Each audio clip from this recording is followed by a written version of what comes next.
Yeah? It's just us. All set? All set? So, Go. Go. Do it. Okay. Yeah. All right. Thanks again for joining us this morning for 1 Million Cups. I am your MC, Trezzy. So we're going to kick it over to presenters here in just a minute. We have a couple of presenters from the Social Impact Project of its starting block. We also want to talk here in just a minute about Badger Startup Summit at the Forward Festival. We'll get to both of those here in a minute, but first we're going to go and do some introductions. So just tell us your name, tell us a little bit about what you do, and then we'll move on to the next person. Again, I am Trezzy. I am one of the organizers here at 1 Million Cups, officially on the page as of this morning. Thank you, Catherine. I am also right. No, that's of course, no, you told me that was a thing. That's a lie. You did. I thought they were joking. You thought I was kidding. I'm also a senior software engineer for Mobile Doorman and a CTO services consultant. My name is Josh Helling. I'm also one of the co-organizers of 1 Million Cups here. I'm an entrepreneur with a background in software product development. I consult with startups and growing companies on technology and product strategy.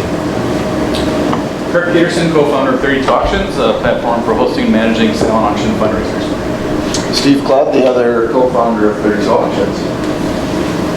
I'm Larry Walker. I'm presenting today for Wi-Fi Madison. Jesse Lerner with Sustain Dane. I'll be presenting today. Claire Lechak, also with Sustain Dane, joined 5 days ago. I will not be presenting. I'm James with Calls and Call, an answering service for small businesses. Dennis Barnum, Merlin Mentors, and also with Trezzy and Josh run the Badger Startup Summit, which he's going to talk about, right? I mean, I was going to make you talk about it. All right. I'm going to tell you that. Eric Kesting. No, I'll talk about it quick then, so you don't have to. I run what's called the Pitch and Replay. The Million Cups runs what's called the Ven Fair. It's an all-day affair. In the morning, we talk about the disruptive technologies in the area. In the middle, we have what's called the Ven Fair, where we have lunch and we have the ecosystem, have tables, so you can meet the various players in the ecosystem here. And then in the afternoon, we run a thing called Pitch and Replay, which is 20 entrepreneurs pitching their idea on 20 tables. You get 5 minutes to pitch, 10 minutes for feedback from your table, then you move to the next one. Do that 5 times.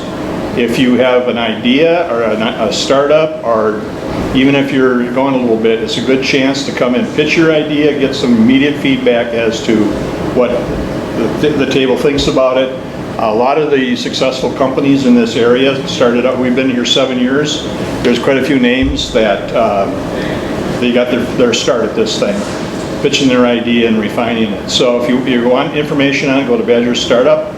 I think it's badgerstartup.com, something like that. Just go to Badger Startup and you'll get the website, and it'll also show you how to sign up. Eric Kesting, and that's all right. I'm on the board of eRitter and Company, and just come here frequently to network and see what startups are working around the area.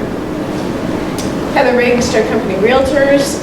Working on putting together my first new business. I'd like to open up a dog pool here in Madison. I'm Josh Whalen. I run Little Wolf Digital Marketing. I help companies get found online. I'm DP Knudten. I'm a creative collaborator. I work on everything from custom writing to full-born nonfiction branding for a wide variety of individuals and companies throughout the United States. Karen Crossley, and as of last Friday, I was one of the cheerleaders for Sustain Dane, so part of the social impact initiative. I'm Alyssa Kenny. I'm the director of DaneNet. We do IT for nonprofits and digital equity work in the community. I'm Peter Cabby, speaking to you from the very crowded back row. Excuse me. Sorry. Well, nothing personal. Yeah. I'm a wealth management advisor with Merrill Lynch.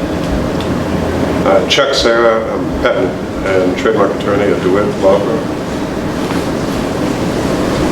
Can I close that? Real quick? Yes. I'll do fast, I promise, because everyone knows me. Hi, I'm Chandra Miller-Feenan. I'm the executive director of Starting Block Madison, and a big fan and supporter of 1 Million Cups. Real quickly, just like last week, the 3 companies that are presenting today are part of the Starting Block Social Impact Initiative. So they're part of 8 projects that have been at Starting Block for the last 6 months. And on June 26th, we're having the Starting Block Birthday Bash, and we're having our Man Minute Pitch Showcase. And these will be the 8 companies, as well as the 8 companies that are currently participating in the Generators G-Beta Social Impact Accelerator Program. So it'll be a great opportunity where different organizations are coming to present the companies that they've been working with. So two quick asks, which is, we actually have a few slots that are open for new ideas, and so all they need to do is to be considered is submit a 30-second, doesn't have to be fancy, DP can help them, it could just be like, hey, this is my idea, submit a 30-second video about the idea, and then we're going to take those this week and make a selection for the remaining slots that are open. So we wanted to open that up to the public. And then the second ask is June 26th, we're having a party, so it's up on Eventbrite. If you look for Starting Blocks Eventbrite registrations, please sign up and RSVP so we can make sure that you get a piece of birthday cake. Lastly, because it's 1,000,000 cups, I thought this was appropriate. Zach Blumenthal, we all know, had just left these on my desk today, which is his new startup, Cordero. And if you use this code, you get a free month of coffee. So what's more perfect than bringing this to 1,000,000 cups? That does sound really nice. Yeah, it's like 1,040,000 now, so. And for everybody online, the code is SB519. Well, there we go. Okay, last things. If you don't already, you should go download the 1,000,000 Cups app and make sure to check in for today. Also, our sponsors. Almost forgot our sponsors, but I'm not going to do that because I don't do that. I want to thank Chandra and Starting Block for their continued support, and also Dream Bank for the space. And with that, we'll kick it over to the Social Impact Initiative. I think Wi-Fi Madison, we're going to go first. Yes. All right, come on up.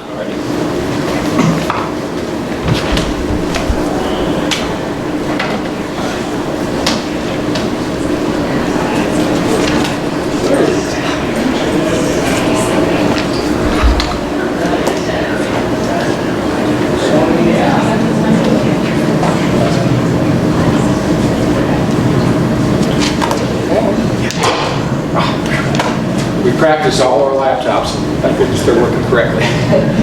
Hi, I'm Laurie Walker with Wi-Fi Madison. Our goal is to provide affordable, customer-friendly internet service to all households in Madison. We're driven by several issues regarding internet access here. Oh, excuse me, boy. Somehow I went to the end. First, Madison has a significant digital divide, with 10% of Madison school students lacking internet access at home. Additionally, large fractions of certain groups within the community also lack internet access, greatly underserving our minority, low-income, elderly, and other communities. All around the country, the municipal fiber model has generally just not worked very well. Google Fiber died on the vine.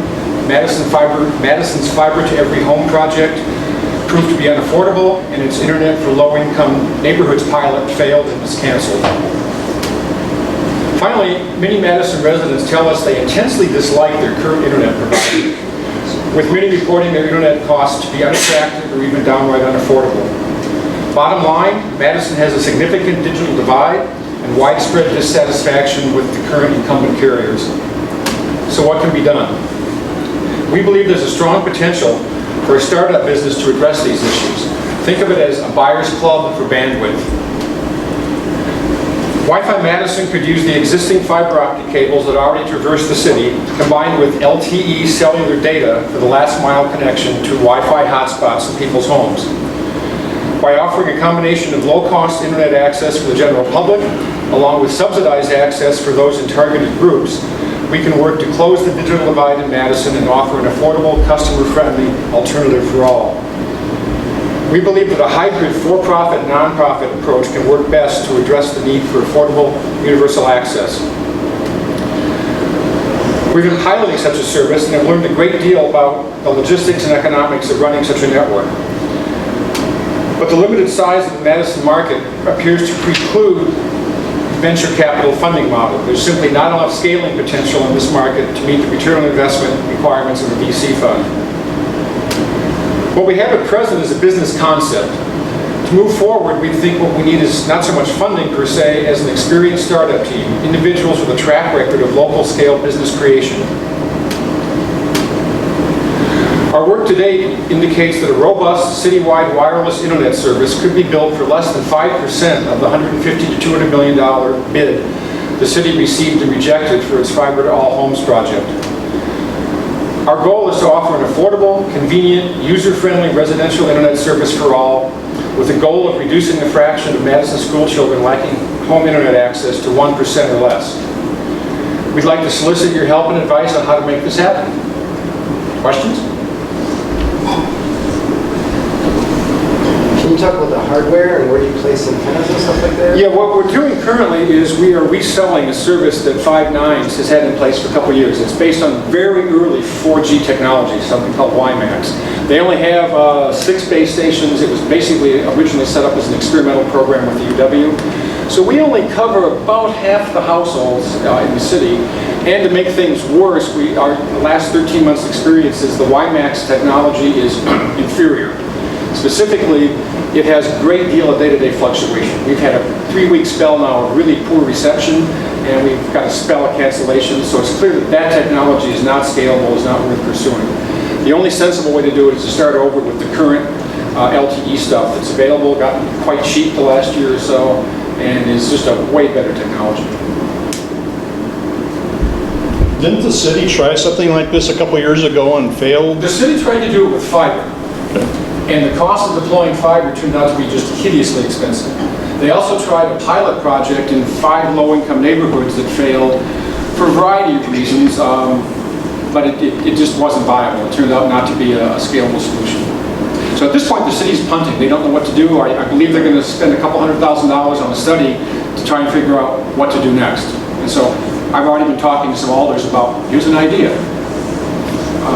Is your territory strictly City of Madison, or are you including, well, I'm thinking about like South Prairie, Middleton. No, not that. It's not strictly the City of Madison because radio waves are happy to spill over the boundary line into Monona and out to Middleton. But no, we're currently only trying to do Madison because of the existence of what's called MUFFIN, the Madison Unified Fiber Network. There's fiber all over. All the schools, all the fire stations, pretty much all the city buildings have existing fiber. And so our strategy would be to rent roof space from the city and piggyback on the existing fiber. Makes sense. You talk about medium speed and affordability. Can you quantify both of those? Well, that's been the eye-opener. I'm not that embarrassed. I'm disappointed to say that having done this business plan, I'm starting to understand why Charter and AT&T charge what they do. So right now we're charging $20 a month, and the upfront cost for the modem, the wireless modem, is $150. That's grossly unrealistically low, $20 a month.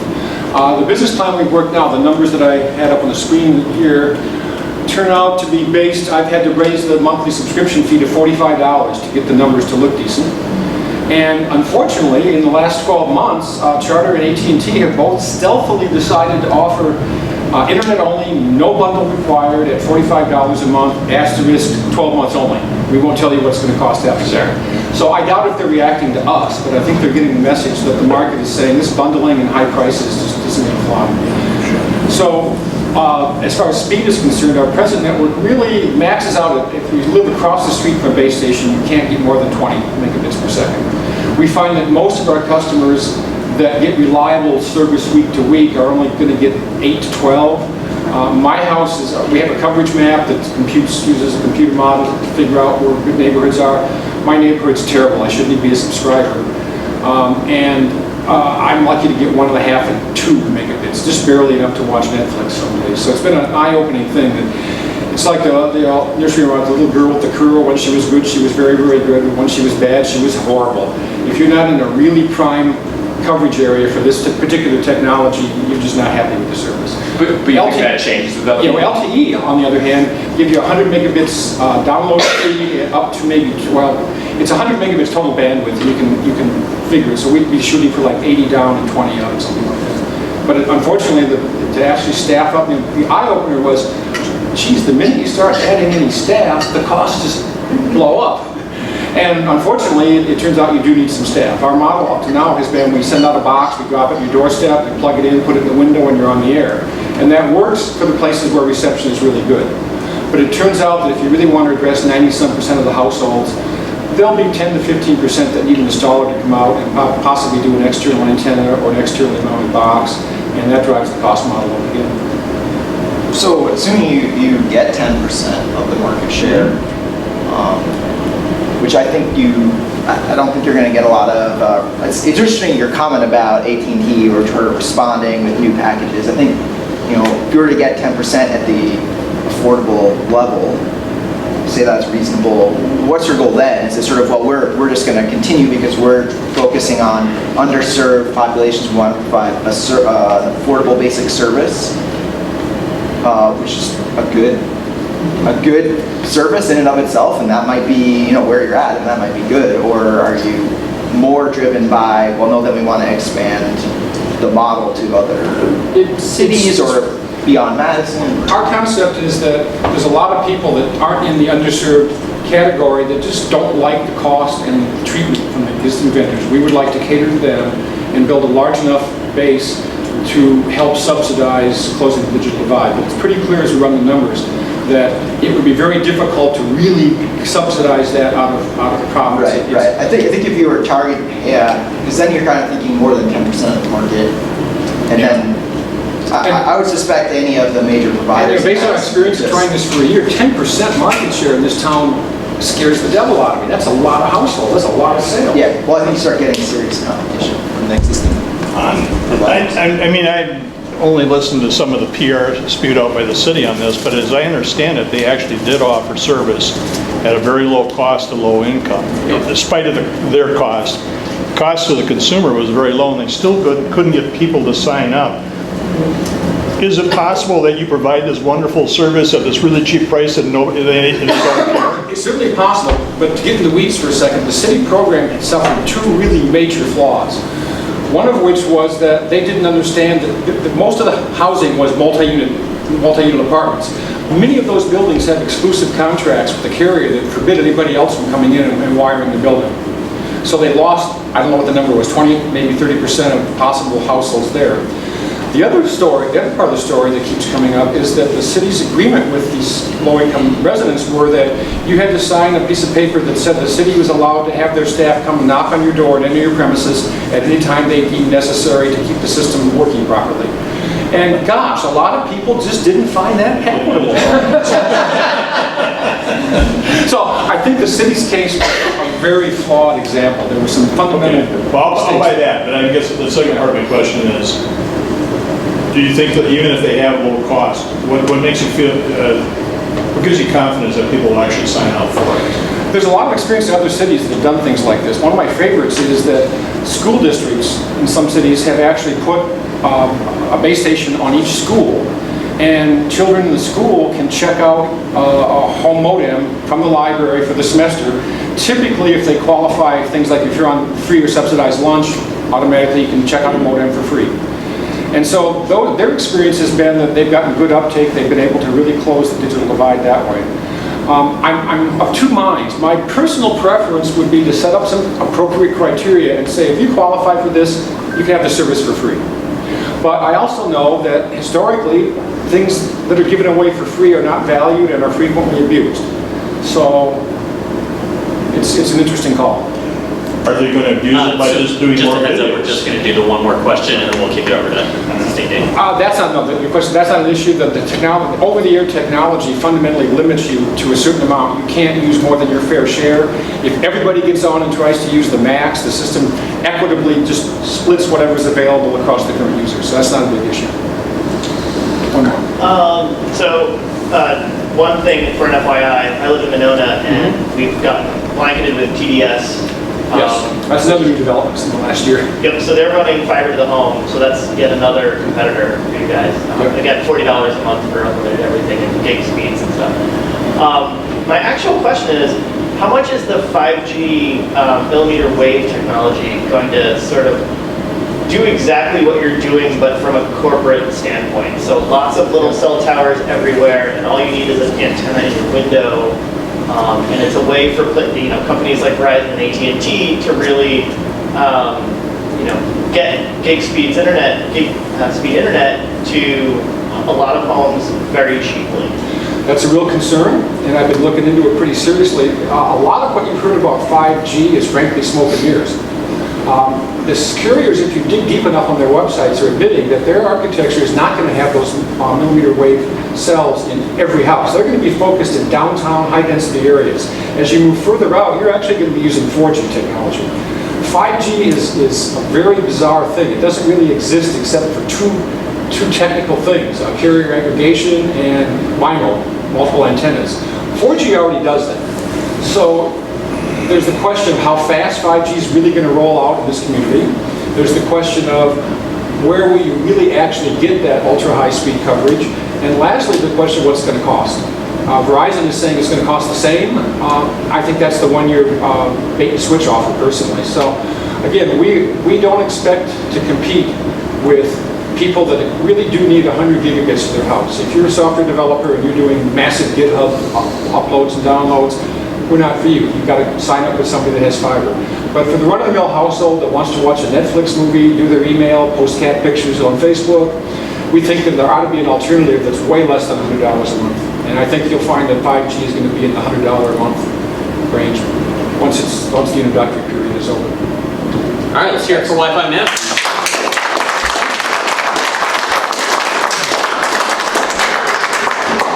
Next up, we have Sustained Dane, right? Yeah. All right.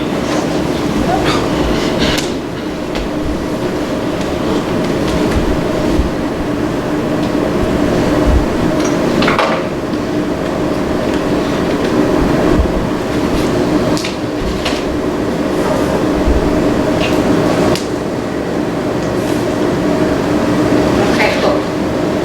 Let's see here. Okay, well, good morning. Hello. My name is Jessie Lerner, and I am with Sustained Dane. We are a nonprofit here in Dane County and have been around for nearly 20 years, and we help you take action leading to community well-being. As an individual involved in local organizations, you might come up against one of the foremost common problems. Here we go. One of the foremost common problems that we see in stopping good-intentioned people from making our corner of the world a better place for everybody. You might feel, I don't know how to prioritize and focus sustainability actions. You might think, I'm a lone ranger. No one else cares about sustainability. Or I don't see myself in the sustainability movement.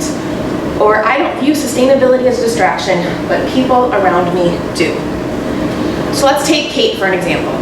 Let's go back excuse me, to 2009, when Kate was an employee at Union Cab and was getting overwhelmed and frustrated as she tried to figure out Union Cab's commitment to sustainability. So in 2010, Kate joined one of our year-long programs, the Empower Champions program, that supported green teams in making the business case for moving sustainability projects forward. Now, one of their projects was to purchase one hybrid vehicle for their fleet. Now, purchasing a car might sound like a really big investment for you and me, but you have to remember they purchase 20 new vehicles every year. So that's 1/20th of their purchasing behavior.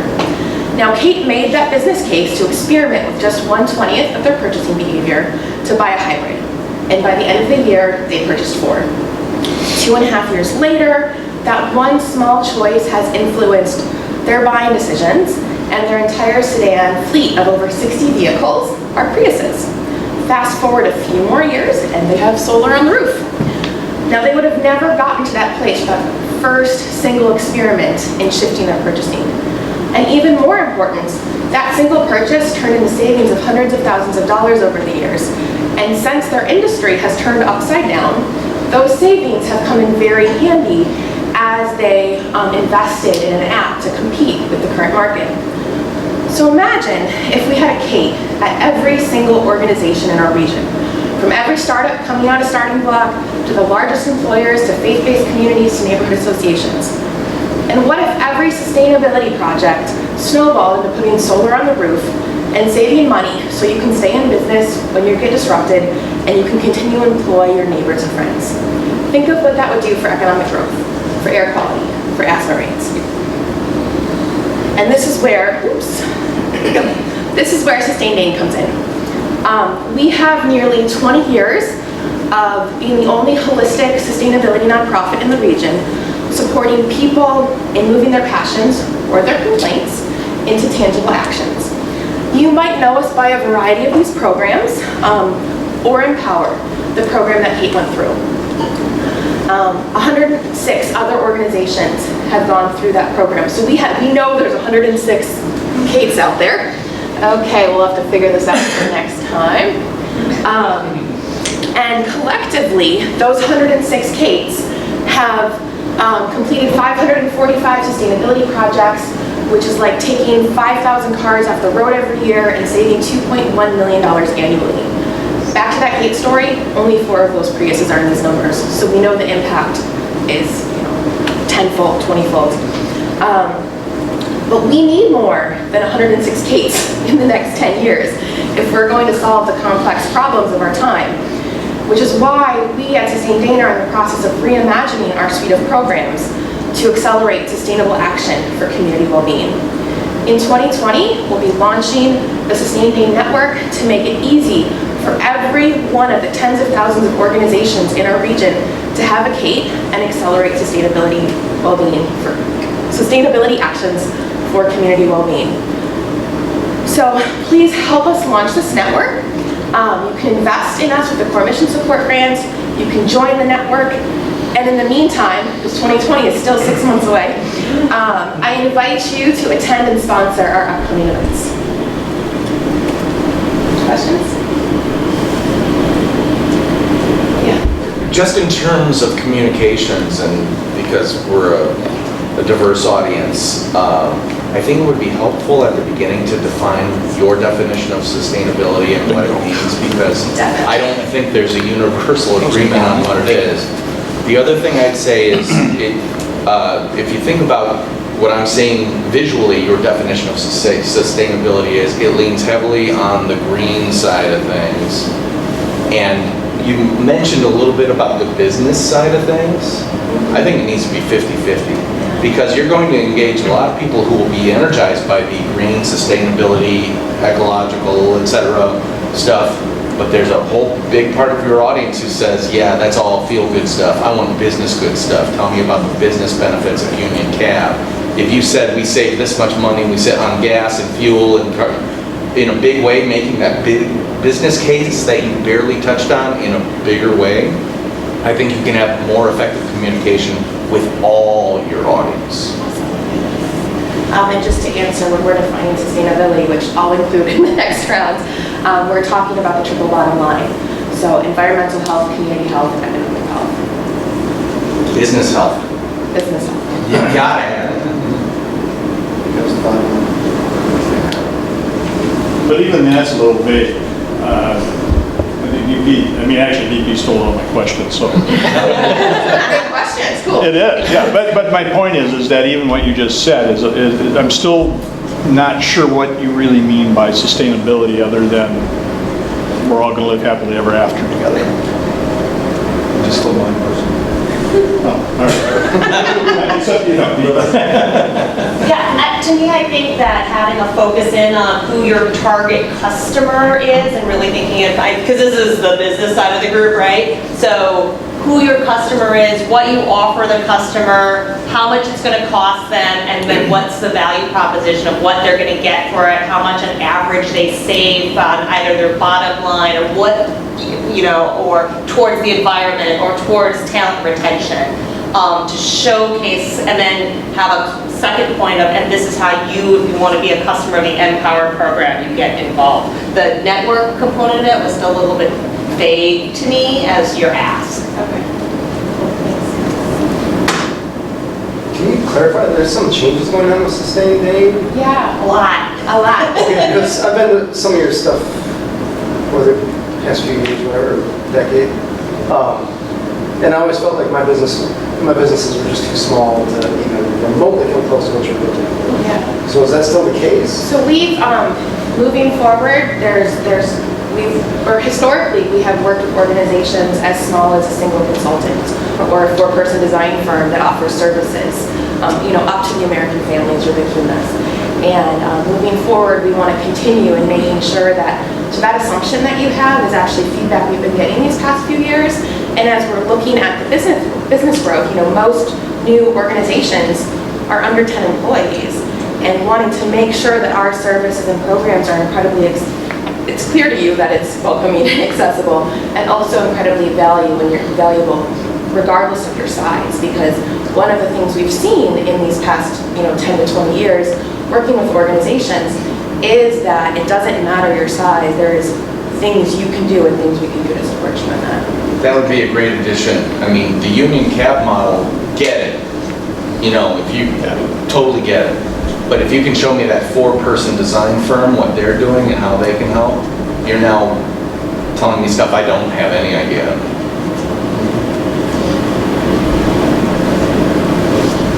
Where does most of your funding come from? So currently, most of our funding comes from grants, whether they're local foundations or corporate grants. We have a track record of federal grants, but one of the reasons we're really looking at reimagining our organization and our suite of programs is to come up with a more sustainable business model, considering that federal grants are not really accessible anymore, offered. So we're in that process of reimagining that. So that's mostly larger grants and not like individual donations, for example? We have about 10% of our current revenue is individual donations. So there's a lot of opportunity for growth, and because historically we've always had those grants, we don't have that culture of philanthropy ask, which is another piece of the shift. It seems to me that you don't have to just live off grants. I mean, you're developing an expertise that has value to it that you could probably sell in a way to businesses, because to me sustainability is just minimizing the use of finite resources in your processes.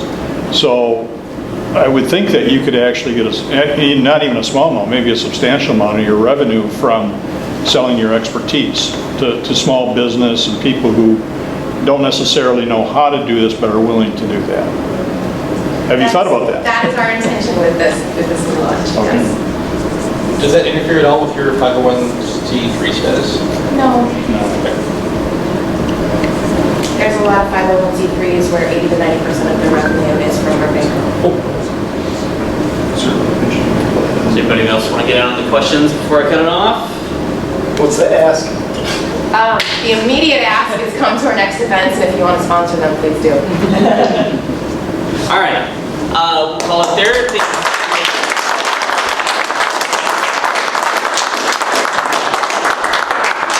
So I assume we will hang out for just a little bit after the event. So if anybody wants to come up and chat with them, they'll be around.